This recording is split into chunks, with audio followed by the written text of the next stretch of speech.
Hello, it's the Pain Points podcast from Mind Tools. Every week, a question about something we all struggle with at work, and answers from an expert who understands the problems and has professional insights, personal experiences, and practical ideas to share. I'm Jonathan Hancock, and my guest this week is Ayo Olatoye, a consultant in acute medicine, and so someone who works in a world where mistakes can be matters of life and death. But of course, we all want to get things right, and we all have our own high-stakes tasks and important projects. And however good we are, and however hard we try, things do sometimes go wrong.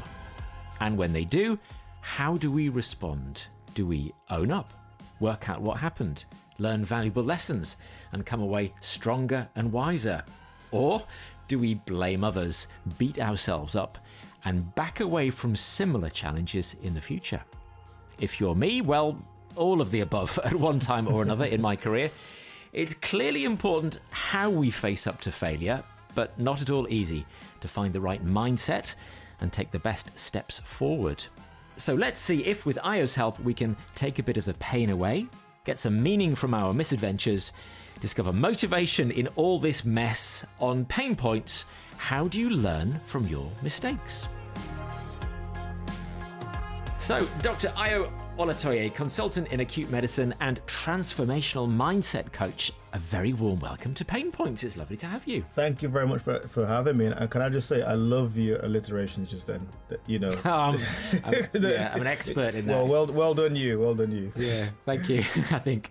And, you know, it's fine to say nice things. It's also fine to make mistakes this week, because more than ever, this is a safe space. Absolutely. We are going to be honest about the things we're good at, the things that don't go so well. When we make a hash of things, we're both free to get plenty of things wrong today, as long as it doesn't break us and we learn something and just do it a bit better next time. I suppose that should be the aim, shouldn't it? In life in general, as well as at work. Learn from our mistakes. Absolutely. I mean, I think you've hit the nail on the head. So we definitely compartmentalize our lives and think that our lives are kind of different to our work. Yes. But actually, the lessons you learn to help you have a successful life, you can put into the transferable, and it can help you with work. So I think we'll probably start at the end, at the beginning. But I think you've hit the nail on the head. It's just keep going. Good. To be human is to err. Yes. You know, and mistakes are inevitable. So often I am surprised at the surprise that we make mistakes. That's inevitable. Surely the issue is, okay, well, how can we learn from this so it doesn't happen again? Yes. And of course, if we are determined to never make a mistake, we are never going to do anything in life. Absolutely. The guaranteed way to not make any mistakes is to be dead. Yeah. You know, Let's try not do that in the next 40 minutes. Yeah, absolutely. Yeah.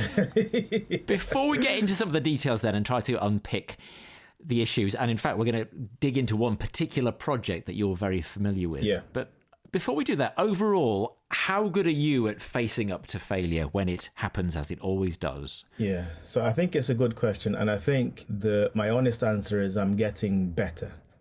You know, so the reality is that I, as a man, I'm in my 40s, I'm married, I have kids, I'm a consultant, I'm doing all these things. And it's possible to get to a position of understanding my competence at the things I'm doing. Yes. And forget that I'm still human. Yes. So that there might be something that happens that I wasn't expecting to happen, a decision I made that didn't go the way that I would like it. And as I've gotten older and I've been more intentional with personal development, I am quicker to arrive at the point well, you know, mistakes are inevitable. You're human. What can we learn? But it hasn't always been like that. Yes. That's my wife. Good. Well, you're a work in progress. The perfect sort of Yes, person. indeed. We all are on this program. And it's interesting, you listed there lots of the things that you have achieved. You know, you've got to be a consultant, you are a husband and a father and a mindset coach, and you've done all these things. You're on a podcast today, for goodness sake. Yeah. And do you think we forget sometimes all the things that go right because we have this natural fixation on things that have gone wrong? Absolutely. It's like they say in terms of news, sex sells, but also negativity sells. So yeah, I think as a society, I feel like our natural inclination is towards bad news and negative things. So do you remember during COVID, there was this thing that John Krasinski was doing with the Good News program? Yes, yeah.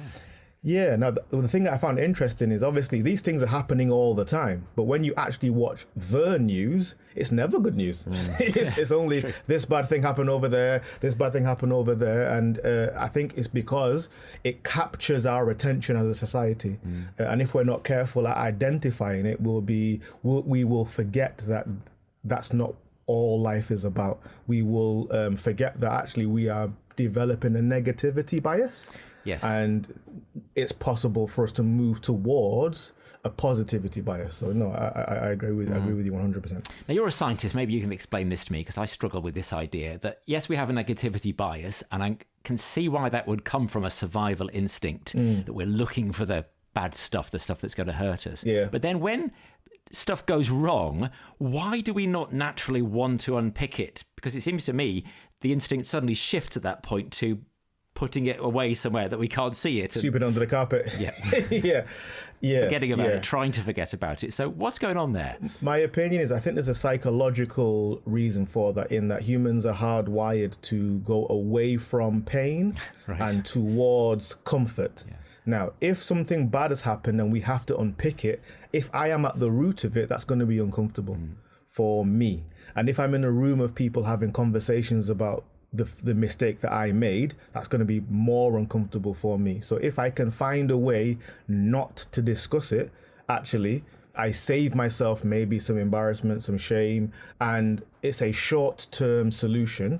And I think the problem is that we're not necessarily looking at life as a vocational skill. Yes. So I should get better day on day, week on week, month on month. So how do I learn if every time there's an opportunity to learn from something, I'm saying, don't talk about it. No, everything's fine. Everything's fine. You know, I think it's a shame, but I think that's kind of where we are as a society.